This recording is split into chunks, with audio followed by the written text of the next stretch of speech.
Welcome to today's deep dive. We're looking at some really fascinating devotional notes today. Yeah, they're dated April 15th, 2026. Right, and they center on this ancient text, Psalm 98.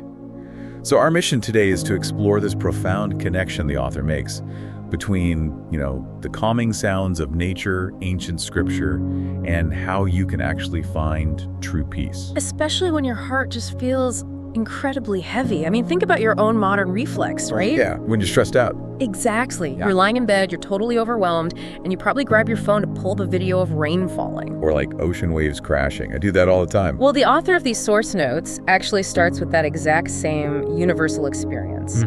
They describe this moment where their heart was deeply troubled and regular human-made music just wasn't helping them find any relief at all. It rarely does when you're that stressed. Right. But then during a walk, they came across a small, flowing stream. And hearing that water, they instantly took a deep breath without even realizing it. Wow, just an automatic response. Yeah, the tension just broke. And that led them to start searching for videos of rustling leaves and crashing waves, finding far more comfort in those natural sounds than, anything else. Okay, let's unpack this. Because when you or I look up an 8-hour loop of thunderstorms to help us sleep, are we just hacking our nervous system?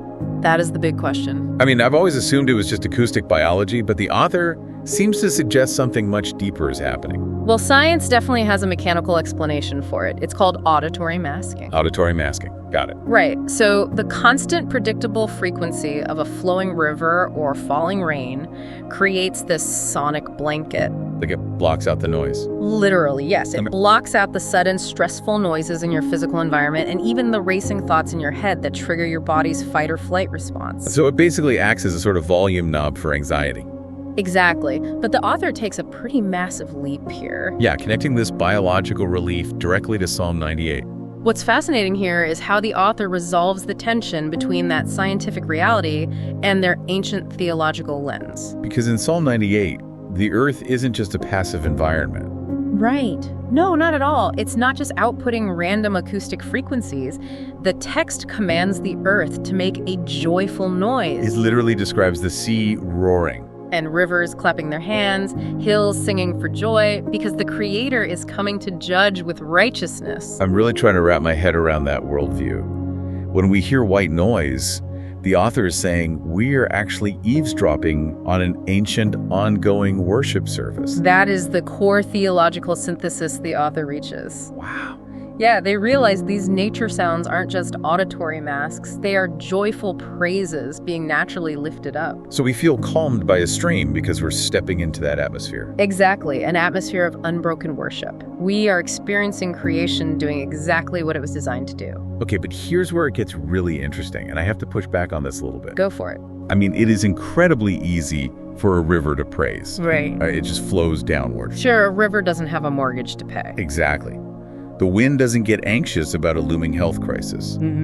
So if nature praises effortlessly, what does this mean for us? Why do we struggle so much to do the same? Especially when a human's default setting during severe stress is pure panic. Right, we panic. How does the author expect us to naturally join this chorus? Well, the author completely acknowledges that for humans, it isn't automatic at all. Okay, so what's the expectation? The notes describe praising God as a privilege for his children, meaning we are called to join this existing chorus, but we have to intentionally choose to do it. But how does that actually help? If my life is falling apart, just saying words of praise doesn't magically fix my problems.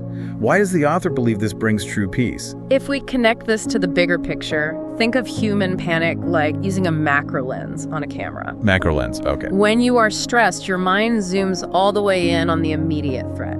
Yeah, that crisis just takes up the entire frame of your reality. Precisely. You literally can't see anything else in your life. But by intentionally choosing to praise, even when your heavy circumstances haven't changed one bit, you manually swap the lens. You're forcing your mind to zoom out. Yes, to focus on a massive landscape. God's salvation, his faithfulness, and his righteous rule. So the stressor is still in the picture. It is, but it shrinks dramatically in proportion to the vastness of what you are now focusing on. I see. That intentional rewiring of your perspective diminishes the panic, and that is where true peace begins. You know, that makes a lot of sense. Finding peace isn't just an auditory trick to sedate your brain. Right. It's about consciously swapping your mental lens to remember a bigger reality. And, actively participating in the joyful song creation is already singing. Which leaves us with a thought to consider long after we wrap up today. I know, what's that? If the Earth's natural default state is an unbroken song of praise that acts as an instant circuit breaker for anxiety, what would happen if you tuned your own daily internal monologue to match that exact same frequency?